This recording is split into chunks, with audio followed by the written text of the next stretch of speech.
Greetings, I am Tom Earl, and this is my year of courage. Want to let you know that I absolutely appreciate you being here. I know you could be anywhere, so the fact that you're here means the world to me. Today, we want to talk about, do you have a side hustle or a passion or a mission or something on your heart that you want to share with the world? Maybe you're an actor or a musician, or you have some sort of product or service or something within you that you want to share with the world while at the same time creating a sustainable income. If this resonates with you, we want to talk about some foundations of building that business, of growing a loyal and consistent audience, and doing it in a way that is fun and resonates with your values. But first, you know how we like to get started. We are going to align our breath and our energy with our intentions. This quote never gets old. If your mind is a kite, your breath is the string. So let's pull it in through conscious breathing. So we're going to do it on the count of three. We're going to breathe in and think, reach, stretch, or point up, whichever one you are most comfortable with. Here we go. Breathe in through your nose. 1, 2, 3. And release. Let's do that again. Breathe in. And release. What I'd like you to do is just feel the ground below you.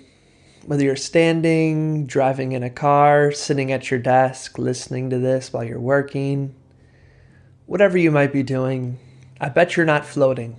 Maybe you are. Maybe you're in outer space. That is amazing. Give me a shout out if you're listening to this while you're in outer space. Otherwise, you probably have the ground below you, and I just want you to feel that stability. Feel that support.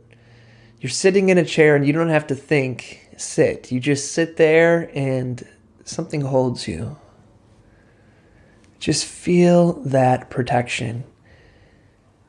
And I want you then to stretch that out and realize how there's things all around you that have their attention on you,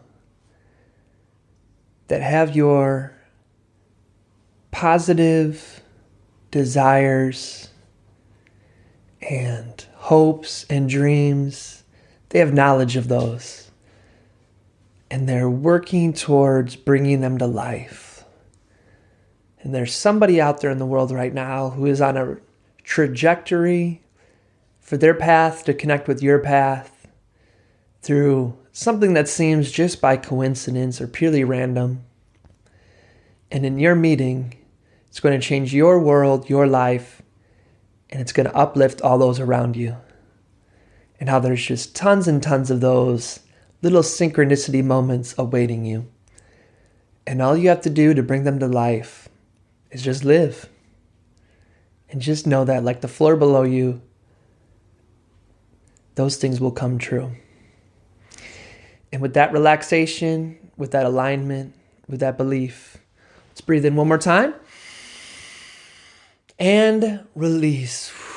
That felt good. Yeah. Had me in the zone. So let's start with some foundations of business development. Some foundations of, if you have a mission, you have a message, you have something within you you want to share with the world, while at the same time creating a sustainable income, a business that can either supplement your income or become your income. First, let's start with a story. If you watch me on Snapchat or on Instagram stories, Facebook stories, you've probably seen some of the delicious dishes that I make. Last weekend, made some awesome vegan mac and cheese for some friends, and it got rave reviews.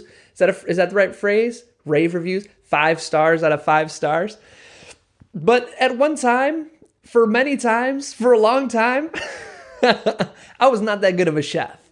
You see, what I would do is I would just kind of go into a grocery store. I would grab random things that I'd seen other people do. I would try things, and just throw them in my cart, come home. I'd have a steamer.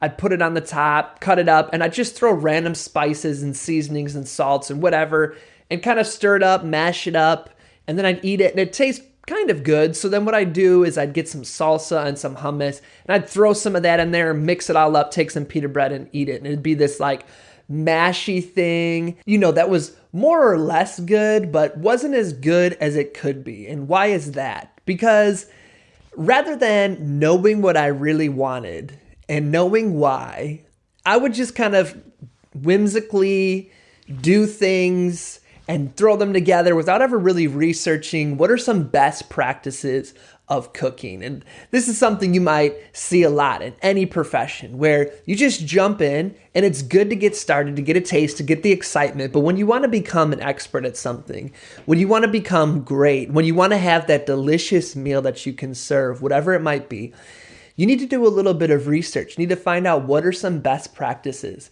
And one of the ways to do that is to look towards those who already have the success you're looking for. And first celebrate their success, find joy in it, and then look to them as a mentor, whether that's a mentor in a book, whether that's a mentor you listen to as a podcast, whether that's a mentor in a movie, music you listen to. It might be somebody you never know. Or if you can, meet with them, ask them questions. And you start to find that when you have a little bit of knowledge, a little bit of preparation, it goes a long way. It becomes a shortcut where the mistakes that they already made, you don't have to make, because they can share with you, here are 5 things I've done that led to me taking more time. And you can decide, do I want to make those or not? So a couple things we're going to share today is for you to, instead of having to go to the grocery store like I did and get random things and struggle for a bunch of years, only to realize that the success comes when you actually start using recipes and you go to the grocery store knowing what you want and why you want it, having a list, checking it twice, making sure people are naughty or nice, getting that, bringing it home, and then using the recipes and the directions. And then you make that first dish that way and you realize, oh my goodness, what have I been doing with my life? I might be getting too far into this analogy. So let's reel it back in. The first thing, the first ingredient, the first step towards building your business is that I want you to answer this question right here. I want you to first start from the very top. Whenever I start coaching clients or meeting with people in group coaching or people in the Celebration Academy, or anytime people ask me a question of starting their business or taking their message and sharing it with the world, oftentimes people are so focused on all the things they need to do to get there that it becomes overwhelming. And at the same time, they start off on this race or they start off on this journey without really having any clear desire or destination of where they're going. And so when you do that, when you really have no measurement, no yardstick for success, it always feels like you're just never there because you've never defined what there is. And so the first thing that I suggest people to do is, rather than starting at the bottom of things like, how do I launch a podcast, or where am I going to host it, or should I do videos, or should I do Snapchat or Instagram or Facebook, or should I sell on eBay, or should I sell on Shopify, or should I just build my own website? Where should I host the website? Instead of starting with any of those questions that can become overwhelming, I want you to start from the very top and ask yourself, what do you want and why? So you can actually ask that without the you. Why don't we just say it like this? What do I want and why? What do I want and why? I want you to start there. The other day I was working with somebody and they had this mission that they wanted to become an expert in small government. And not small government like the Don't Tread on Me, like local government, small towns and things like this, small villages. They wanted to figure out how you can be an expert in consulting with these businesses and basically what are some local governments that were able to establish community and create success, etc.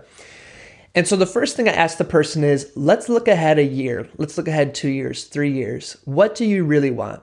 Do you want to be somebody that's a best-selling author? Do you want to have a podcast that's the Oprah of podcasts?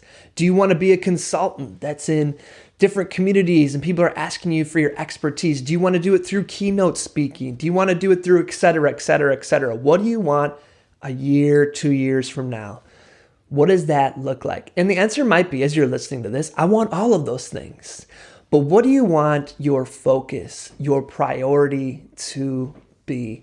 I was just rereading for the second time, this great book called Essentialism. I highly recommend you check it out. In the book, they were talking about the etymology of the word priority. Etymology meaning the history of the word. And the word priority came into our language somewhere around the 16th, 17th century. And it meant the first or the thing followed by the first. And so between the 16th century all the way until the late 1900s, about 1920, 1930, right around there, priority was only said as singular, priority. It was only until about 1920 when we started to make it plural and say priorities. So for hundreds of years, the etymologic, how do you say this word, folks? The history of the word, its origins was really that you could only have one priority, maybe two. And now you go into a meeting and people will say our top 10 priorities, or somebody will say, you know what? I want to be good at all 7 of those things. That's my priority. It's not going to happen. What happens that way is it's like going in a field. You might have heard this analogy, and let's say you're looking for gold. So you dig 6, 7, 8, 9, 10, 15 halfway dug holes, but you really never lean into one and really dig down deep enough to find that goal. So the first thing to say is, what do I really want? Is another way to say is, what are my priorities? Another way to say it is, what is going to be essential to me for the next whatever time period, 3 months, 6 months, 7 months. I always tell people when you're starting a business or when you're really wanting to go in on it, you're really wanting to give it your focus, is to plan for a year out. So for the next year, what is going to be your priority? And so you can't have 7 things you're going to focus on. You might touch a little bit, but all of those little bits you're touching are to support your one priority. And so starting from there. But the other thing to think about is not just tactically, not just logistically, not just in the way of what am I going to focus on in terms of spreading my message, but what is your priority? What do you want in terms of your lifestyle? Do you want your business to become your entire life? Do you want it to be that passion that you spend your 20 to 30 to 40 to 50 to 60 hours on? Do you want it to be more like Tim Ferriss's book, The 4-Hour Workweek, where you find a way to generate income, only putting in about 10 to 15 to 20 hours a week, and the rest of the time you spend with family, or you spend doing things you want, or you're in baseball leagues or a hockey league, or you're really active in your local gym or a charity or community? What kind of work-life balance, what kind of work-life integration, as Ariana Huffington calls it, do you want in your life? I want you to really think about that bigger picture and then answer why. Why do you want that? That's the first place to start on this journey, because from there, we're going to then decide what you're going to do next. Because if you say that I want this to be something that takes about 5 hours a week, it's a side hustle, that I can use to supplement my income, but doesn't take away time from family and friends and the things I love, we're going to have a whole different strategy than somebody who's saying, I want this to be my life. I want to put my soul into this. I want to put 40 hours into it minimally, et cetera, et cetera. So start from that very question. The next thing we want to talk about is that once you have that desire, once you've asked yourself what you want and why, I want you to start to take the easiest next steps. Some people call this baby steps. I like to go a little bit further and say the easiest next steps. Oftentimes we hear so much messaging around get out of your comfort zone, or push yourself, or put down the TV and get out there and work, or put in the effort. Or I was scrolling through my feed the other day and one said, stop scrolling and get to work. And I don't know, this whole like rah-rah motivational kind of like school teacher telling you, go get back to work, or parent, it feels very that parenting or the authoritative kind of motivation where you need somebody over you saying, get to work. Oftentimes I found that most people don't need motivation to work. Most people need motivation to relax and ask themselves, what would this look like if it was easy? What would this look like if I put on my easy hat or that easy button? Oftentimes, there's so much resistance against that, especially since we live in a culture that really glorifies the bootstraps and the pulling yourself up and the doing it from nothing and all those kind of things. When really what I want you to think of is once you have that thought of what do I want and why, the way that journey is going to reveal itself to you is through some internal messaging that we use words like intuition, through synchronicity, through coincidences, through your internal guidance. What we're really talking about is how you feel. Those moments where you're in flow, where things feel good, that's when you start to find the path, just smooth sailings downstream. But a lot of times what we think when we get into those moments of really frustration and it's just like, I don't want to do this. I don't want to spend another hour here. That instead of relaxing and letting it go, resetting our mind, going for a walk, instead what we do is we just try to push through it. We try to force our way through it. Similar to, I was in a group fitness class the other day, and one of the instructors was talking about how you shouldn't work through pain. Somebody said to the class, one of the fellow workouters, not the instructor, they said, no pain, no gain. And our instructor got so upset. They were like, that is BS. No pain, no gain is a philosophy that results in injury. If you feel pain, it means you're doing something wrong. Doesn't mean that working out is easy and that you're not going to sweat. But oftentimes we end up loving that sweat. A lot of people who work out love the soreness. They love that process of pushing their body past what it could before. They fall in love with that process, but that's different than pain. And so the same thing with your work. If you find that your business or your side hustle or some aspect of it is starting to cause you pain mentally, emotionally, if it's fracturing your relationships, if it's having you feel like your values are coming into question, you should set that down. Go for a walk, take a lunch break, take a nap, go see Wrinkle in Time, go see Black Panther for the 100th time. Do whatever you can to let go of it for a little bit. Get into that place of peace, of relaxation, and then listen to what your intuition, your whims communicate to you. What feels like the easiest next thing you can do, and start doing those. I was just watching, I know I'm a little bit late on the game, the Defiant Ones, the story of Jimmy Iovine and Dr. Dre. If you haven't checked it out, highly recommend it. Find somebody who can share their HBO password with you and check it out. And they were talking about the story of beats, the first time that the idea became a spark of inspiration. And both Jimmy Iovine and Dr. Dre were having this moment in their life where they were in between things. There was frustration going on. Jimmy had just gotten divorced. Dr. Dre had been working on an album for years. And they were both in this place of, I'm just not sure, and what we might call pain. And so Dr. Dre said that he just went onto his balcony. He went onto his porch on this beautiful beach house he has. And he just wanted to take a breath of fresh air. He just wanted to relax his mind. So he did that. He's looking at the waves, looking at the ocean. And at the same time, Jimmy was walking down the beach trying to do the same thing to clear his mind. And he saw Dr. Dre up on the balcony and said, hey, you mind if I come up? And I'm watching this thinking, I want to walk on that beach. How do I walk on this beach? Anyways, they see each other. And so they pointed to the exact chair and they said, we just sat down and just relaxed. We just were shooting the shoot and just talking and just reminiscing and just having fun. There was no purpose. There was no intention. There was no agenda for our conversation. They're just relaxed conversation. And Dr. Dre said to Jimmy that somebody wants to endorse me or wants me to endorse, I don't know which way you say it, but basically they wanted to do a sneaker deal with him where they pay him money to say, I like this speaker. An endorsement. I got the right word. And he was saying, that's not my thing.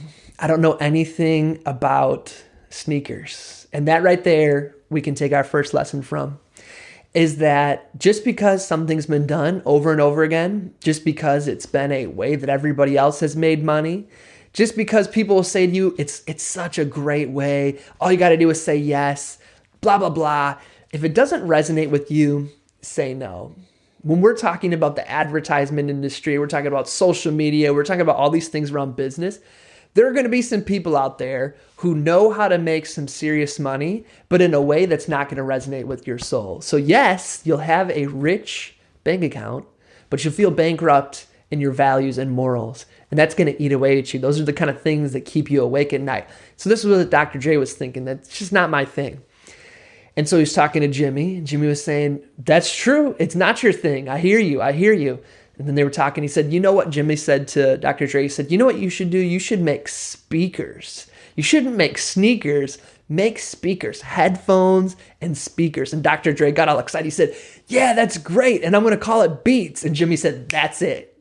And he got up and left and blah, blah, blah. The rest becomes history. But the lesson I want us to draw from this is that it wasn't them sitting down and saying, let's find a way to eventually sell a company for $3.5 billion or whatever it was to Apple and become this huge legacy. Let's build a company. Let's build a product that turns into that. When rather, they just sat down and we're just flowing, we're just talking, and boom, the idea just came to them. And then they executed, then they went into action. And so that's why I want you to always start with what do I want and why? And ask it both as a business development question and a spiritual question. And then start to look for the easiest next step. And the only way to find the easiest next step is to do things that feel good. You can't find that within action. You have to pause, sit back, reflect, do some fun things, and boom, it comes to you in a burst of inspiration like that Beat story. Now, I know you might be thinking, Tom, we're about 20-ish minutes in. Thought you were going to give me a whole bunch of tactics I could use to make money. Now, anytime I start working with a client or with a company or with anybody, we start with these foundations because it's what we can build upon. I can give you tactics for days. You want to know how to start a podcast? You want to know how to do Facebook ads? You want to know the best tactics or best way to sell something or to have influence? I can give you those things for days. But if you don't have the foundation, you're going to take those things and start running with it, then you'll have success without fulfillment, which Tony Robbins says is the ultimate failure, which is why, as he says, you need both the science of achievement and the art of fulfillment. So we're starting with that first piece.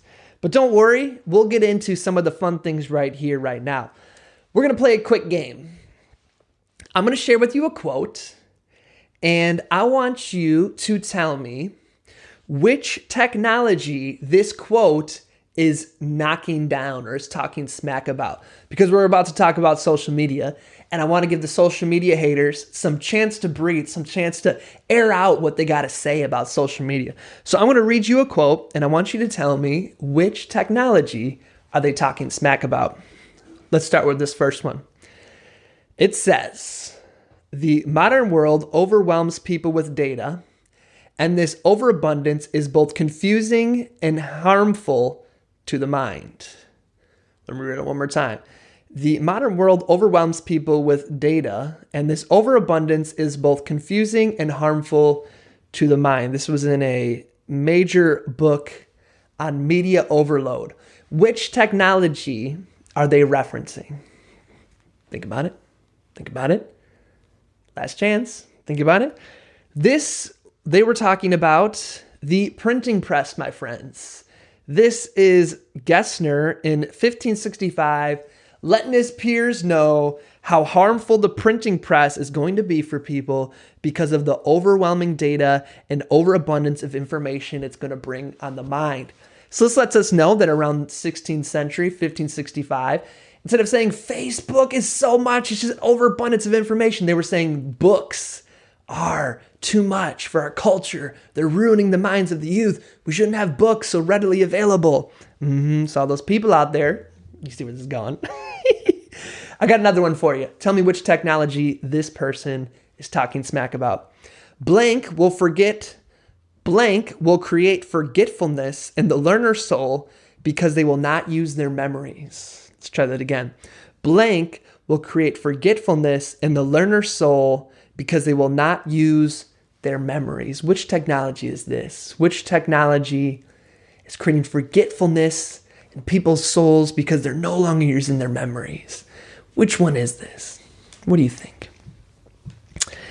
This technology that they're referring to is Writing things down, my friends. This was Socrates, and Socrates had some beef with the fact that the written language was coming into play and thought that because people could now write things down, they wouldn't be using their memories as much, and that it was bad for the youth.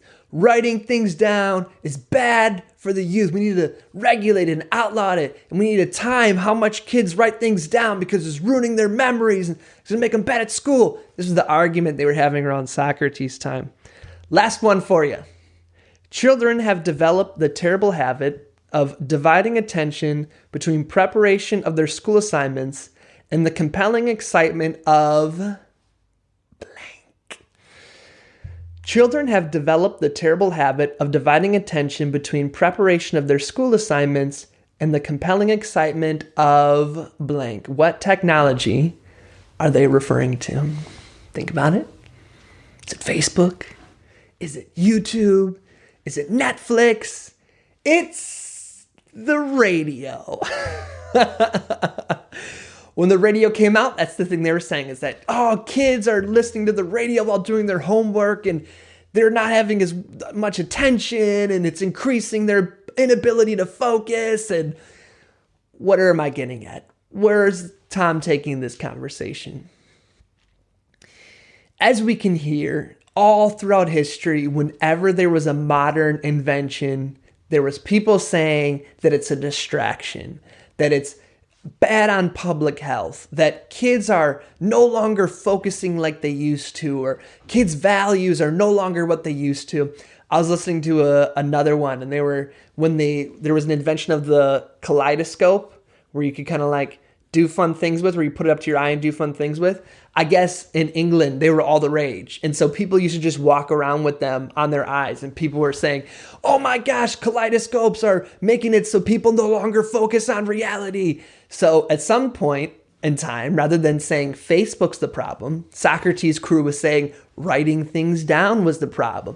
And then some people are at a point in time, instead of saying that YouTube and podcasts and smartphones are the problem, they're saying the printing press is. And whatever comes many years from now, they're going to say, remember how good kids had it when all there was smartphones, and now they have contact lenses that can augment their reality. Kids these days. It's the relationship between technology and what's going on now that's going to happen for the rest of the time that we're here on this earth. And so the thing is that we can give some concessions that yes, new technologies do change the way that our brains interact with content. They do change the way that we focus. There's different scientific things that we can give concessions to. But what I'm trying to say is that if we're talking about you as a business owner or you as a business operator, is that we can't get romantic about the way technology was and let it get in the way of the way people are communicating now. If for you, the written word, writing a letter to somebody is just so romantic and it's like, it's just really where communication is at. And it's more meaningful because you took the time to do it. And so you spend all your time writing these handwritten letters, you send them out, and you're sending them out to a customer base that as soon as they get letters, they're like, what the heck? And they throw it right away. Then you're not meeting your customer, you're not meeting your audience, you're not meeting your tribe where they're at. If instead your tribe learns about you, they interact with you, they build meaningful relationship with you by checking their Snapchat or through their email newsletters or through their Facebook feed. If that is where your audience is at and you're willing to meet them halfway or meet them where they're at, then you're going to want to learn the technology that they are interfacing with. And so the thing we want to jump into is that if you have a business or a message, you have something within you want to share with the world, the first thing to think about is that if you have a phone, then you are a media company. If you have a phone, if you have a computer, if you have access to the internet, you are a media company. What does that mean? If you think about back in the day, if you wanted to share a book, you wanted to share, like I am doing right now, a podcast or a song or a movie or anything like that, or a product, if you wanted to share it with the world, you had to go to one of these 3 or 4 or 5 media conglomerates and share it through one of their avenues. For instance, this right here, this podcast, I would have had to purchased airtime on a radio station, probably at 1 a.m. in the morning, and I would have had to have done it live and hope somebody was listening. Or if you have a new song, you would have had to hire a company to do your music video. Then you would have had to try to get on MTV or one of these places and be one of those 1 in a million people that can get your content out there.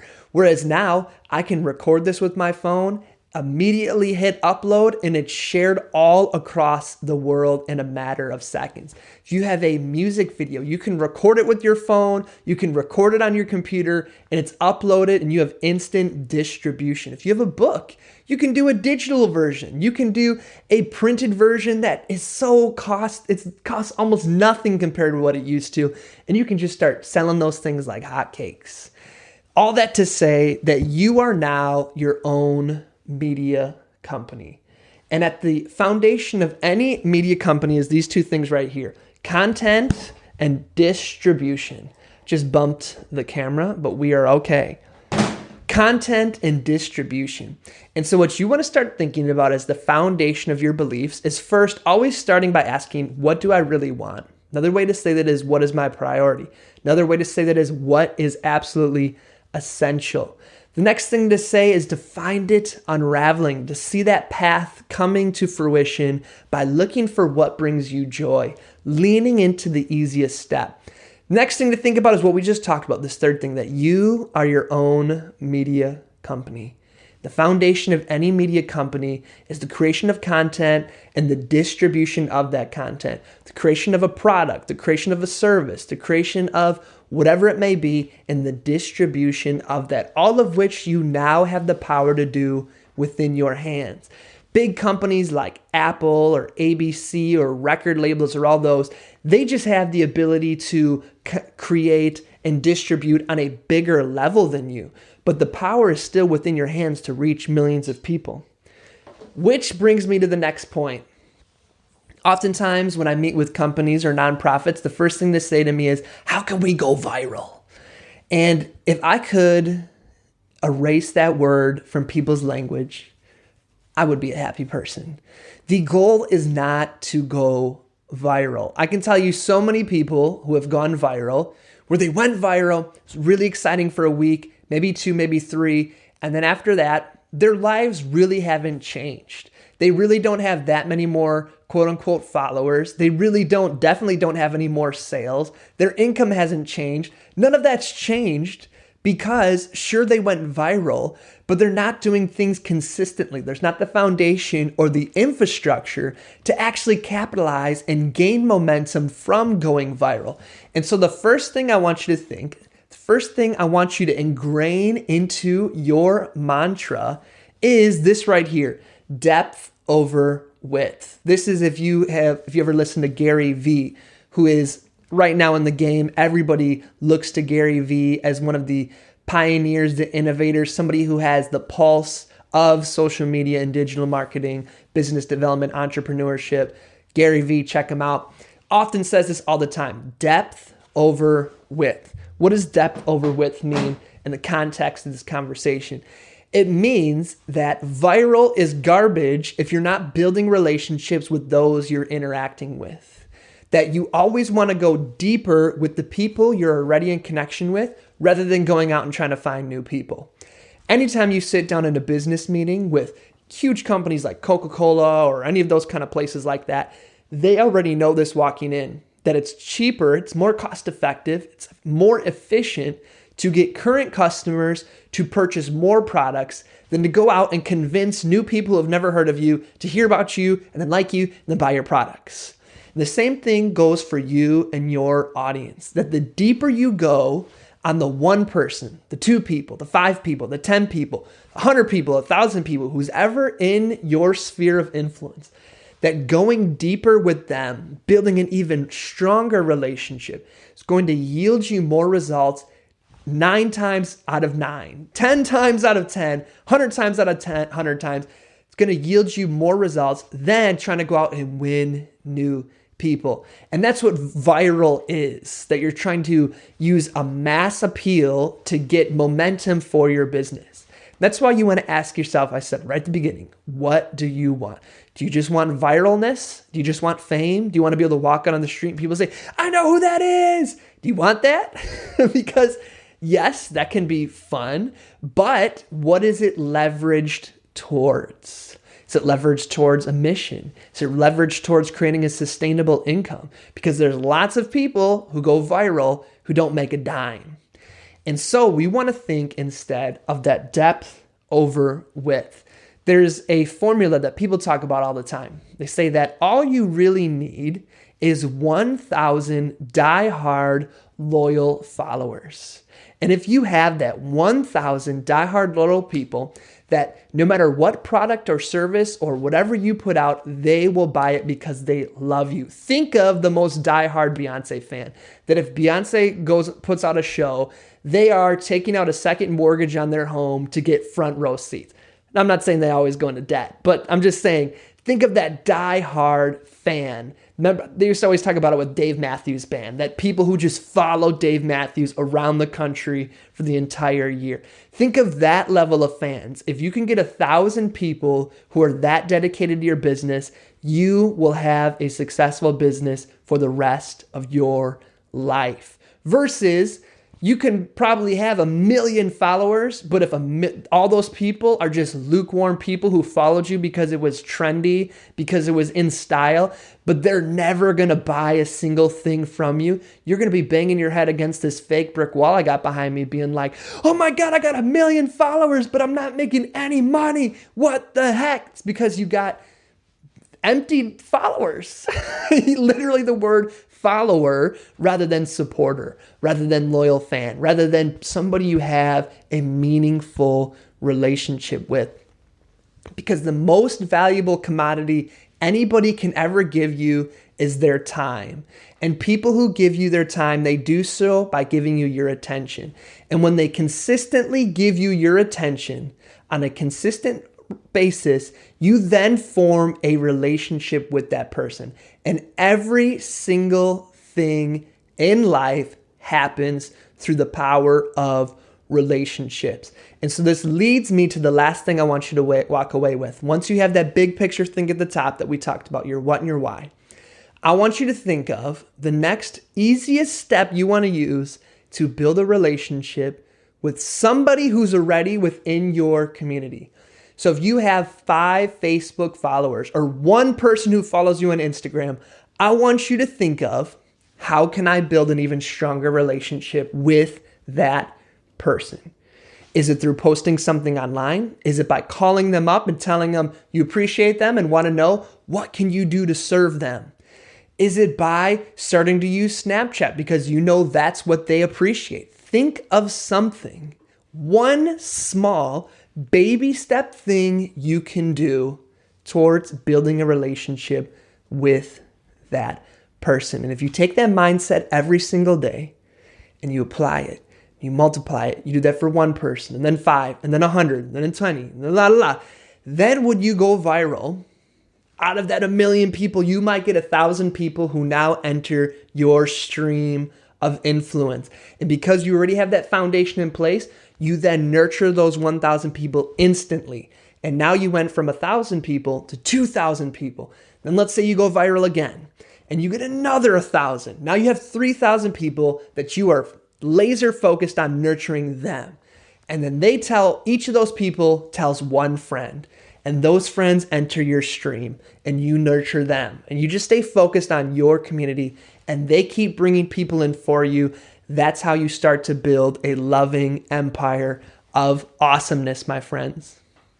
So as you can see, this is something I'm super passionate about. I love talking about. I get really excited about because I know and I believe that you have a gift and you have talents and a purpose and a unique set of experiences that have brought you to this moment in time where you can leverage and combine all of those things to make the world a better place while creating a sustainable income. If you would let me, I'd love to continue this journey of helping you in this process. Starting on April 1st, I'm launching, once again, Inner Power Group Coaching. This is a business development group coaching session where you can either meet once a month or twice a month, where I walk us through each session a process where we can start to get clarity, get strategies, and get focused on what is the business you want to develop. Or if you already have your business, how can you take it to the next level? Not only are you going to get the knowledge base that I have and the resources, but you also get to connect with a diverse and inspired community who are working to do the same things you are, who can become your future partners, your future affiliates, your future people that you can lean into for both motivation and for resources. So if you'd like to check that out, I want to invite you to head to tomrell.com/coach. When you head to tomrell.com/coach, you'll find all the information there. And if you sign up before April 1st, which would be if you sign up before the end of the day, March 31st, I want to offer you 50% off your entire month of April. So if you sign up now, sign up early. We'll start the first week of April, and you get 50% off that entire month of April. And so, my friends, you really don't have anything to lose. Give it a shot for this first month of April and see how the power of having a coach, the power of having a mentor, of having a community can be your shortcut to both success and fulfillment, of getting your message out there. I know there is something within you have that you're ready to share with the world. So maybe it's not going to be me you work with, but I want to invite you to figure out one way you can add some sort of resource or inspiration to your life that lets you take that next easy baby step towards sharing your message with the world. My friends, this has been an absolute pleasure being with you here today. I so appreciate the fact that you spend time with me each week and listen to these podcasts. If you think about it, let me know what you thought. Send me a text, 414-719-6337. Send me an email, tom@tomrell.com, or all of my social media is at TomEarlArtist. Or once again, head to tomrell.com/coach, where you can sign up for Inner Power Group Coaching or a 30-minute free introductory coaching session. As always, my friends, I'm wishing you peace and blessings. Hope you enjoyed this week's episode of The Celebration. Before we sign off, quick question for you. Do you have a business or a side hustle or a product or a service? Or maybe you're a musician or a poet, or maybe you're an actor or an influencer, or somebody who has some sort of message, gift, product, service that you want to share with the world to make it a better place, while at the same time creating a sustainable income. If this sounds like you, I'm excited to share with you that in April, I'm launching Inner Power Group Coaching. Now, I've had the amazing opportunity to work with best-selling authors, to work with people who have launched businesses on Beverly Hills, Rodeo Drive, to work with teachers, to work with nonprofits, to work with influencers, to work with musicians and actors and all sorts of amazing people who are doing wonderful things in the world. And I share all that to say that what I've learned is that for the most part, people have 99.9% of what they need to create success, or to take what they already have and to take it to the next level. And for the most part, all that we're doing is those 0.01 or those 0.1% or those 1% small adjustments that people need to elevate their success. And that could look like just a little shift in confidence, or in communication, or in building relationships, or in sales, or using social media to build a consistent and loyal following. Or how do you use Facebook ads or other digital ads to reach new customers? Now, the way to find those little 0.1 increments is to find yourself a great mentor or somebody that you can work with, like a coach. Now, a coach can be someone you find through a book, or someone you've never met that you listen to their podcast every week. But what works really great is when you can find the opportunity to meet with somebody on a consistent basis who can give you those feedback and connect you with those resources. And if you'd allow me to, I'd love to be that coach for you. Now, I want to share with you two foundations of my coaching, just so you know right off the bat if these resonate with you, for us to be a good fit for each other. The first thing I believe in is that every single person on this earth is born with a gift and with resources and tools and strengths that are unique to them. And that our life experiences, when we trust our internal intuition, our internal guidance, when we trust the process and the path laid out for us, that they always find a way of linking up to make the world a better place while at the same time allowing us to experience success. The second thing is rather than the stereotypical coach where you hear of coaches that fire people up or really hold people accountable or I'm going to push you, I'm going to pull you, all those kind of things. Instead, we're just trying to follow the laws of the universe. And instead, what we're always looking for is the path of least resistance, the easiest path, the path that brings you the most amount of joy and the most fulfillment in the work that you do. For I believe that when you're experiencing joy, when you're experiencing those moments where time just disappears because you're lost in the process, that's the world, that's your heart, that's your life communicating to you that you're on the right path. And so as your coach, I'm always trying to help you find those moments, while at the same time bringing to you all the resources that I have to elevate and to allow your business to achieve the fullest potential and beyond that it can do. And so, as I've mentioned, this is going to be Inner Power Group Coaching. It's going to focus specifically on business development, ways that you can use social media or digital ads, or ways you can increase your sales, all those different things. But it's going to focus specifically on business development. So if you're looking to take the ultimate shortcut, because here's what's free. What is free is that you can take the 10 to 15 years that I've invested in my life and learning of ways that you communicate with people, giving public speeches. How do you communicate in a way that has influence while at the same time is authentic? And then other really tactical things, like how do you use social media to create an audience? How do you sell things online? Or if you have a brick and mortar, how can you increase traffic into your store? All those different minute detail and logistical things. You can research those things on your own and take the years that I've put in. Go to the conferences I've gone to, hire the coaches that I've hired, all those different things. That is absolutely free and available to you. But if you'd like to leverage your resources as a shortcut, instead what I'd like to do is just offer those to you in a systemic way through meeting once a month or twice a month. And so if that sounds good to you, if what you'd like to do is take advantage of this Inner Power Group Coaching business development, what I'm going to share with you is that if you sign up before the end of March, another way to say that, you signed up before the start of April, I'm going to offer you 50% off your entire first month. And as you've already heard, there's two options. You can meet once a month with us or twice a month with us. And I'm going to give you 50% off either package that you purchase. And so if you're looking to connect with a group of people who are like you, and that they are inspired and they have something within them they want to share with the world while at the same time creating a sustainable income. If you're looking for that while looking to bring resources, knowledge, tactics, all these different things to your life and to your business, then come check it out. TomRoll.com/coach. TomRoll.com/coach is where you can find all of that. If you'd like to give it a test run, we can set up a free 30-minute coaching session so you can see a little bit about my philosophy and see if it's a good fit for you. You can also find that at tomrell.com/coach. I hope you check it out. My friends, I hope every day you are learning ways that you can tell your story fully and use it to build your business and create a sustainable income while making the world a better place. And if you allow me, I'd love to be a part of that journey. Once again, tomrell.com/coach.